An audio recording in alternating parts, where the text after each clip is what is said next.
is Wednesday. You typically don't see me recording a video and having a video released on Wednesdays because typically I go live on Wednesdays, and you probably just may have seen me go live on Wednesdays because we do a pack break and we have a lot of fun just kind of hanging out. But today's a special day, and I'm very, very excited for this video because for those of you who don't know, I've been working very closely with CGC grading. I get questions on grading all the time, and I'm going to go more in depth in grading in tomorrow's video and why I decided to kind of partner up and start working with CGC. But I'm very, very excited for this video. Huge shout out to CGC for sponsoring today's video. I'm very, very excited to announce that as of today, effective today, there's a press release that came out. CGC is now going to start grading your Topps cards, and I'm very excited about that because CGC has not been taking in Topps cards before, and now they are kind of going through identifying each single set, each series that came out. There's a lot of different series when it comes to Topps. Many of you may know Topps cards already. Here is just kind of a brief example of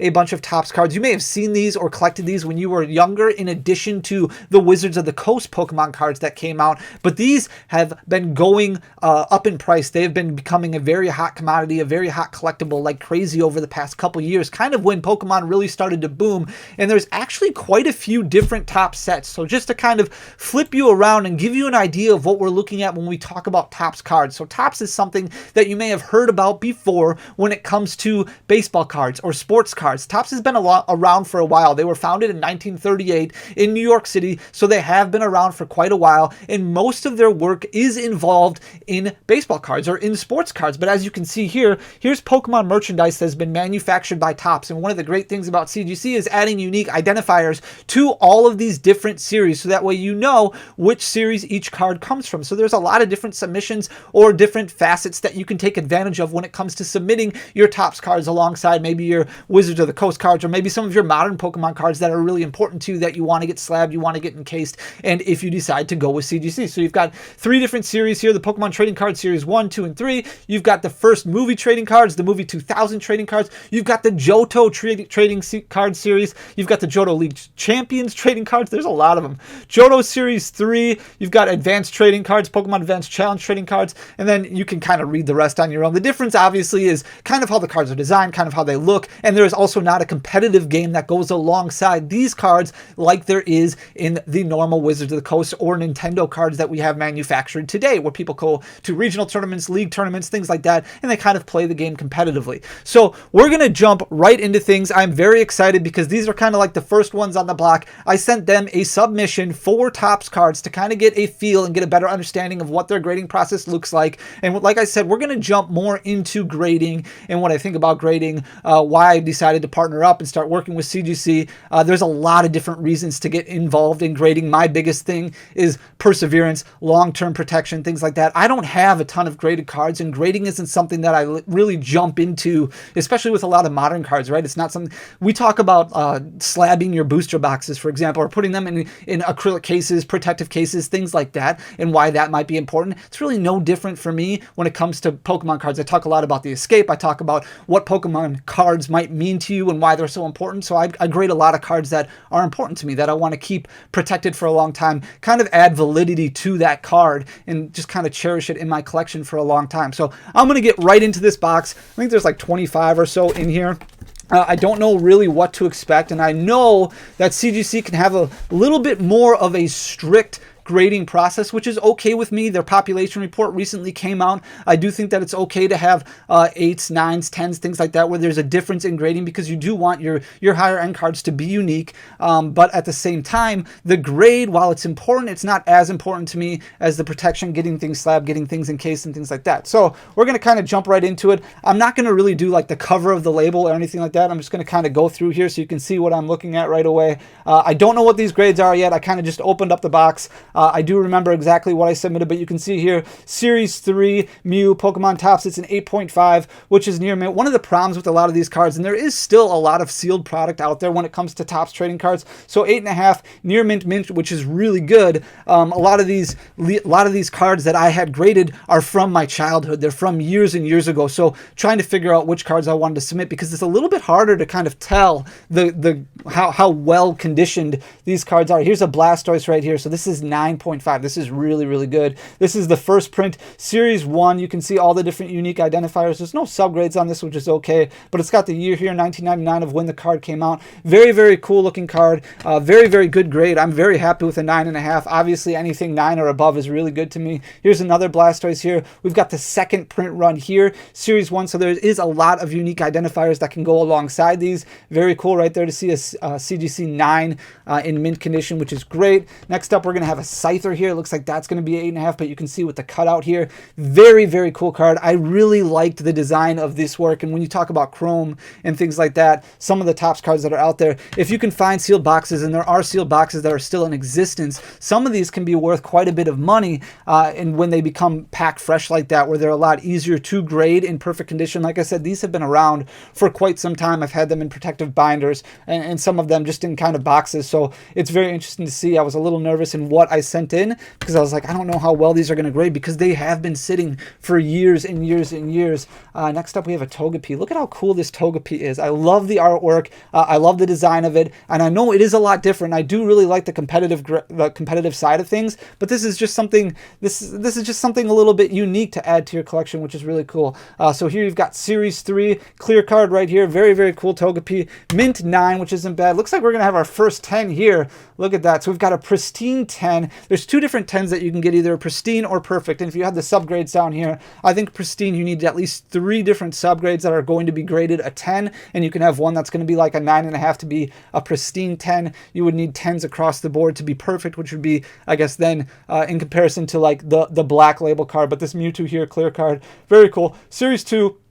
Pristine 10, that's very, very exciting. Next up, we've got another Mewtwo here. This one didn't get as good of a grade. It got a 9.5, but still.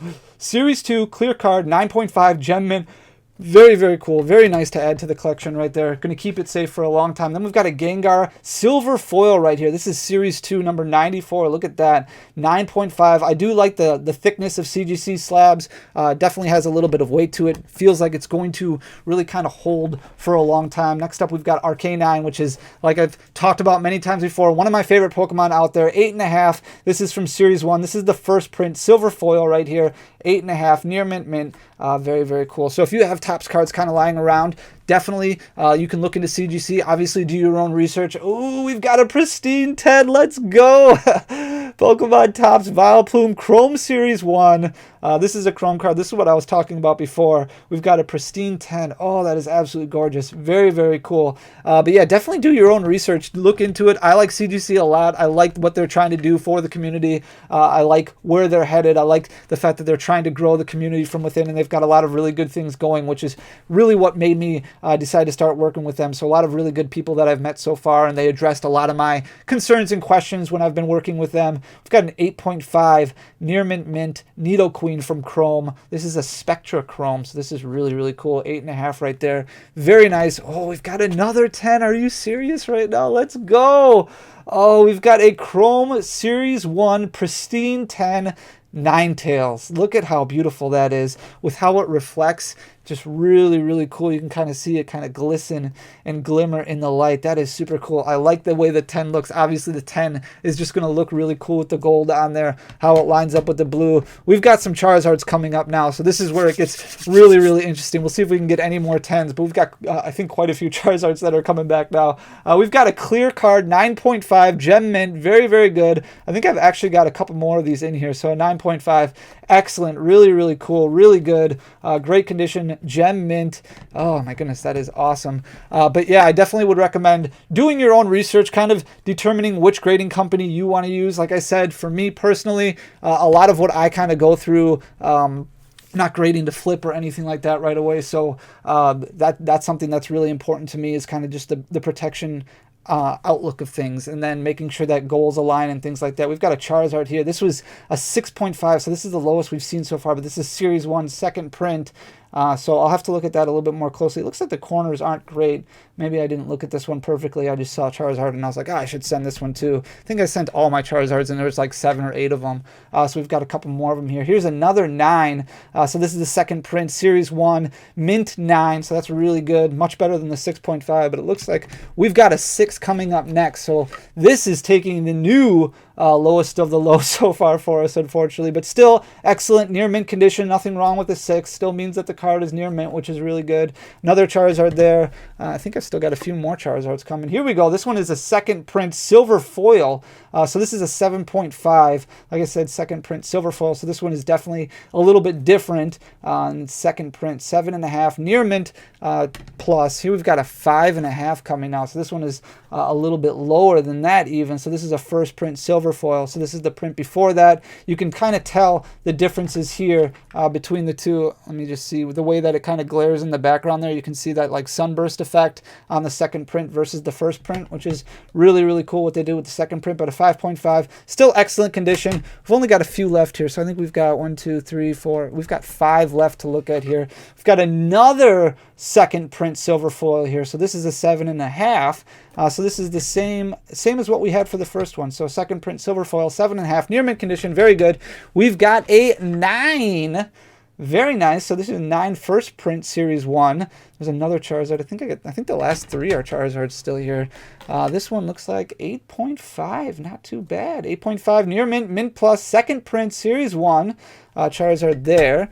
And then we've got, ooh, this 4.5. Oh my goodness, I don't even know why I sent this one. You can tell just by kind of looking up here that the corners are kind of beat. They're not as crisp. That's the thing. Like these are going to be square cut corners versus the rounded corners that you would see right now on normal Pokemon cards. And these actually look a little bit rounded. The corners are a little bit beat up. You can tell that this has been loved in a binder for quite some time. So this is very good, excellent condition still, but a 4.5. First print, Series 1. Oh, we're going to end it with a bang. Look at that. The last clear card that we have, Pristine 10. Let's go. Clear card, Series 2, PC3. Charizard clear card. Very, very cool. Pristine 10. Oh, that is so good. Oh my goodness, that makes me really, really happy. Look at that right there. That is super sick.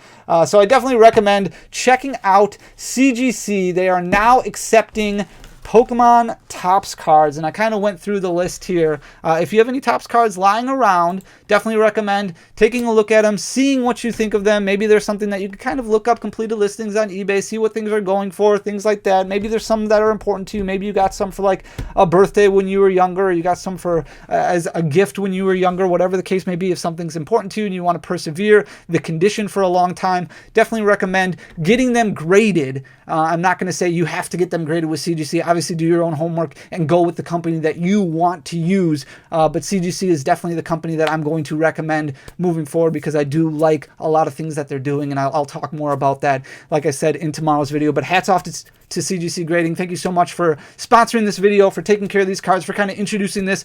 CGC is doing a really good job of continuously growing, and that's something that's really important to me. They keep moving forward and moving the ball forward and things like that. They've done a really good job kind of keeping up the pace and things like that. I've had a bulk submission at PSA now for, I think, 16 months, which is a really, really long time. So kind of getting through these quickly, getting through another submission that I sent quickly meant a lot to me. Paying attention to it, kind of really talking to me, really eased a lot of my concerns and things like that. And like I said, we'll talk more about them tomorrow, but very, very excited for this.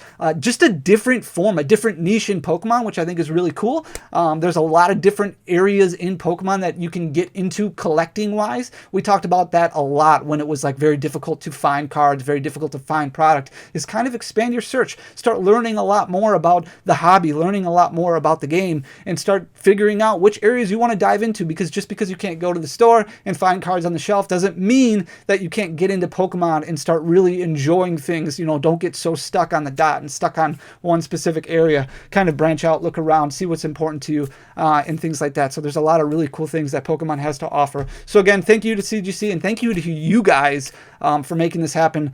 This would never have happened if you guys weren't here. So thank you so much for everything. If you wouldn't mind leaving a like and a comment down below, it would mean the world to me, because it goes a long way for the algorithm and helps grow the channel. If you hit that subscribe button, that would be amazing also. I really appreciate you guys. Thank you so much for everything. And until next time, guys, I'll see you soon. Peace.